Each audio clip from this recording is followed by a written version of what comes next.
నన్ను దేవుడు ఎన్నుకున్న విధానాన్ని బట్టి దేవునికి కోట్లాది స్తుతులు స్తోత్రములు. దేవాది దేవునికి ముందుగా నా వందనాలు తెలియజేస్తున్నానండి. అదేవిధంగా నాకు ఈ చక్కటి అవకాశాన్ని కల్పించిన పాస్టర్ గారికి నా ప్రత్యేకమైన వందనాలు.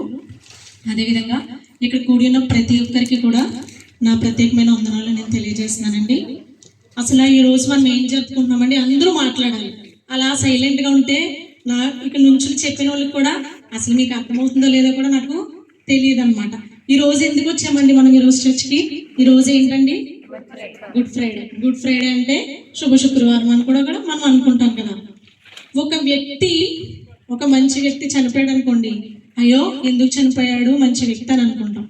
అదే ఒక చెడ్డ వ్యక్తి కనుక చనిపోయాడు అనుకోండి, మనం ఏంటంటే బాగా పీడ దరిద్రం వదిలిపోయిందిరా బాబు చనిపోయాడు అని మనం అనుకుంటాం.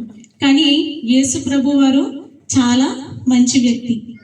కానీ యేసు ప్రభు చనిపోయిన రోజు మాత్రమే మనం దాన్ని బ్యాడ్ ఫ్రైడే అనకుండా గుడ్ ఫ్రైడే అని ఎందుకు అంటున్నామంటే, ఈ లోకంలో అనేకమైన దేవుళ్ళు దేవతలు ఉన్నప్పటికీ కూడా ఎవరు కూడా ప్రజల కోసం తన ప్రాణాలను ఎవరు కూడా ఇవ్వలేదు. కానీ మన యేసయ్య మాత్రమే మన కోసం, మనం చేసిన పాపాల కోసం ఆయన సిలువలో మరణించారండి. ఆయన మరణం వెనుక ఒక త్యాగం ఉంది కాబట్టి దాన్ని గుడ్ అని లేదా మంచి అని శుభమని మళ్ళీ తర్వాత ఆయన శుక్రవారం రోజున చనిపోయాడు కాబట్టి దానికి గుడ్ ఫ్రైడే అనే పేరు అనేది వచ్చిందండి. నేను నా మాటలోకి వెళ్తున్నాను. ఆయన చేసిన సేవ 33వ సంవత్సరంలో ఆయన చేసిన సేవ చాలా విలువైనది. కానీ ఆయన 3.5 సంవత్సరంలో చేసిన సేవ చాలా అమూల్యమైనదిగా అన్ని సంవత్సరాల్లో కనుక చూస్తుంటే అది చాలా అమూల్యమైనదిగా మనం చూస్తున్నాం. ఏంటంటే మొన్న వారంలో మనం చూస్తున్న కాడి నుంచి చూస్తుంటే ఈ వారాన్ని మనము పరిశుద్ధ వారంగా మనము చూస్తున్నామండి. మొన్నటి ఆదివారం మనం ఏం జరుపుకున్నామనంటే మట్టల ఆదివారం మనం జరుపుకున్నాం. మట్టల ఆదివారం మొదలుకొని యేసుక్రీస్తు వారు పునరుద్ధానుడై తిరిగి లేచిన రోజున మనం ఏమంటున్నామండి? ఈస్టర్ అంటున్నాం. మట్టల ఆదివారం మొదలుకొని ఈస్టర్ వరకు ఈ వారాన్ని హోలీ వీక్ లేదా పరిశుద్ధ వారంగా మనము చూస్తున్నాము. ఏంటంటే గెత్సెమనే తోటలో ఆయన ప్రార్థన చేస్తూ ఉండగా ఆయన్ని పట్టుకోవడానికి 600 మంది సైనికులు అంటండి వచ్చారంట. ఆయన్ని ఇస్కరియోతు యూదా 30 వెండి నాణములకి ఆయనని అమ్మివేశారంటండి. అమ్మివేసినప్పుడు ఆయన ప్రార్థన చేస్తున్నప్పుడు ఆయన ఏ పాపము చేయలేదు, ఆయన ఏ నేరము చేయలేదు. అయినప్పటికీ కూడా ఆయనకి సిలువ వేయాలని ఒకే ఒక కుట్రతో అందరూ కూడా పన్నాగం పన్ని యేసుక్రీస్తు వారికి ఎలా అయినా సిలువ వేయాలని చెప్పేసని ఆయనకి సిలువ వేయాలని తమలో తాము ఆలోచించుకుని ఆయన్ని ఒక్క రాత్రిలోనే 6 తీర్పు స్థానాల్లోనికి ఆయన్ని తిప్పడం అనేది జరిగిందంటండి. జరిగినప్పుడు మొదటగా అనేక ప్రధాన యాజకుల దగ్గరికి ఆయన తీసుకెళ్ళినప్పుడు ఒక్కొక్కరు ఏమేమి చెప్తున్నారంటే, ఈయన నీతిమంతుడు, ఈయన యందు ఏ పాపము కూడా మాకు కనిపించట్లేదు అని ప్రతి ఒక్క రాజు తీర్పు తీరుస్తున్నాడు. కానీ లాస్ట్గా పొంతు పిలాతు దగ్గరికి యేసు ప్రభు వారిని తీసుకెళ్ళినప్పుడు, ఎందుకంటే పొంతు పిలాతులో కూడా ఆ రాజు కూడా ఏమని చెప్తున్నాడంటే, ఈయన యందు నాకు ఏ పాపము కనిపించట్లేదు, ఈయన యందు నాకు ఏ దోషము కూడా కనిపించట్లేదు. కానీ అక్కడున్న ప్రజలందరూ ఏమంటున్నారంటేనండి, బరబ్బాని అనే దొంగని విడుదల చేసి ఎవరికి సిలువ వేయమంటున్నారు? యేసు వారికి సిలువ వేయండి అని అనేక మంది కేకలు వేస్తున్నారండి. అయినప్పటికీ కూడా పొంతు పిలాతు అలా చూస్తూ ఉన్నాడు. అప్పుడు వాళ్ళు ఒక మాట అంటున్నారు, నీవు గనక తీర్పు తీర్చకపోతే మా కేకలు కాదు కానీ మా చేతిలో ఉన్న రాళ్ళే కేకలు వేస్తాయి అని చెప్పేసని వాళ్ళు ఖచ్చితంగా యేసయ్యకి సిలువ వేయాలని ఖచ్చితంగా వాళ్ళు ఒక కుట్రతో వాళ్ళు ఏం చేస్తున్నారు, వాళ్ళకి తెలియని స్థితిలో యేసయ్యకే సిలువ వేయాలని చెప్పేసని అన్నప్పుడు పొంతు పిలాతు ఇంకొక ఆర్డర్ని ఖరారు చేసేసాడు. ఏంటంటే యేసయ్యకి ఖచ్చితంగా రేపు ఉదయమే యేసు వారికి సిలువ వేయాలని చెప్పేసని వాళ్ళు పొంతు పిలాతు చెప్పినప్పుడు ఎవరు కేకలు గెలిచినాయండి? అక్కడ ఉన్న ప్రజల కేకలే గెలిచినట్టుగా మనము బైబిల్లో మనము చూస్తున్నామండి.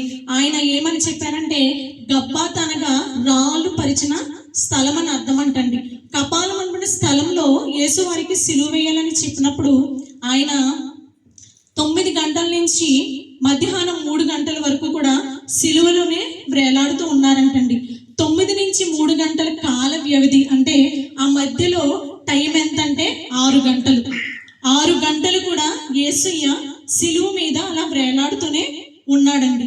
9 నుండి 12 గంటల వరకు కూడా ఆయన సిలువలో పలికిన 7 మాటల్లో 3 మాటలు ఆయన పలికాడండి. 12 గంటలకి ఏమైనదంటే ఆ దేశం అంతటా కూడా చీకటి కమ్మిందంటండి.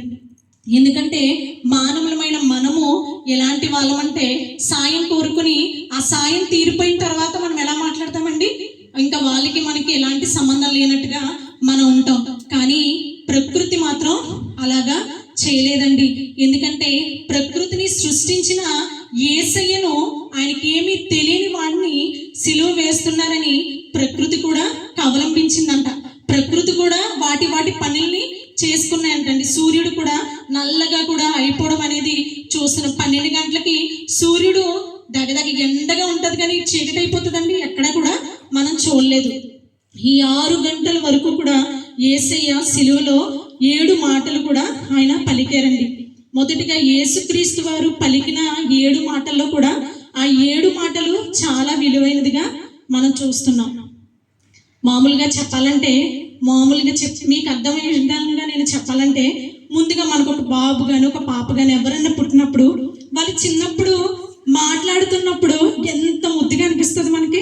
ఏం మాట్లాడతాడు, ఫస్ట్ ఏమని పిలుస్తాడు, అమ్మ అంటాడా నాన్న అంటాడా ఏమంటాడు అని చెప్పేసి మనం చాలా ఆతృతగా మనం వింటూ ఉంటాం కదా. ఒకవేళ మనం ఇక్కడున్న టెక్నాలజీ ప్రకారం ఫోన్లు ఉన్నాయి కాబట్టి వాటిలో ఏం పలికాడని మనం రికార్డ్ అనేది చేసుకుంటాం. కానీ యేసయ్యకు ఆ టైంలో రికార్డులు అయ్యి చేయడానికి అప్పుడున్న టెక్నాలజీ ప్రకారం ఫోన్ అనేది లేదు. అదే విధంగా మొదట వ్యక్తి మామూలుగా పుట్టిన వెంటనే ఏం మాట మాట్లాడతాడని తల్లిదండ్రులుగా ఉన్న మనము ఎంత ఆసక్తిగా అయితే మనం చూస్తామో, అదే చివరి దశలో ఉన్నప్పుడు, చివరి దశకి వెళ్ళిపోయినప్పుడు ఒక కుమార్తెలు తన తల్లిదండ్రులు మరణ పడక మీద ఇంకా మరణ దశలోకి వెళ్ళిపోతున్నప్పుడు వాళ్ళు ఏదైనా చెప్తారేమో, ఎక్కడైనా ఆస్తి పెట్టారేమో, లేదంటే మన అకౌంట్లో డబ్బులు వేసారేమో అని మనం ఎంత క్షుణ్ణంగా వింటామండి. ఏదైనా మిస్ అయిపోతామేమో, మా అమ్మోళ్ళు చెప్పిన మాటలు అది మిస్ అయిపోతాం ఇది మిస్ అయిపోతామని చాలా మనం చెవిని దగ్గరికి పెట్టేసి వింటాం. అంత సామాన్యుడైన వ్యక్తికి మనం అంత ఇంపార్టెన్స్ ఇచ్చామంటే, అసలు యేసుక్రీస్తు వారు సిలువలో పలికిన మాట, లాస్ట్లో ఆయన మరణానికి వెళ్ళిపోయే ముందు మాట్లాడిన మాటల్లో ఎంత ప్రాముఖ్యత ఉందని ఎప్పుడైనా మనం ఆలోచించామా అని చూసినట్లయితే, ఆయన 7 మాటలు కూడా ఈ ప్రపంచానికే చాలా ఒక మాదిరిగా అనేది మనకి చూపిస్తుంది. అందులో మొదటి మాట చూసినట్లయితే ఒకసారి బైబిల్ తెరుద్దాం. లూకా సువార్త 23వ అధ్యాయము 34వ వచనం. తండ్రి వీరేమి చేయుచున్నారో వీరెరుగరు గనుక వీరిని క్షమించమని చెప్పాను. తండ్రి వీరేమి చేయుచున్నారో వీరు ఎరుగరు గనుక వీరిని క్షమించుడి అని చెప్పేసి చెప్తున్నారండి. ఈ వచనంలో మనం చూస్తే మనకి ఏం తెలుస్తుందంటే, క్షమాపణ గుణం అనేది మనకు తెలుస్తుంది. యేసుక్రీస్తు వారిని అప్పటికే సులువు వేసేసి ఎలాగ ఆయన్ని హింసించాలో, ఎలాగ ఆయన్ని దూషించాలో అనేకమైన కొరడా దెబ్బలు, పిడిగుద్దులు గుద్దారు, మొహం మీద ఉమ్ము వేశారు, పిడిగుద్దులు గుద్ది నేను ఎవరి అయితే నేను కొట్టారో వాళ్ళ పేర్లు మాకు చెప్పు అని చెప్పేసి ఆయన్ని చాలా అవమానించినప్పటికీ కూడా యేసయ్య వాళ్ళ కోసం తన తండ్రికి వాళ్ళు ఏం చేస్తున్నారో వాళ్ళకి తెలియదు కనుక వాళ్ళని క్షమించండి అని చెప్తున్నాడు.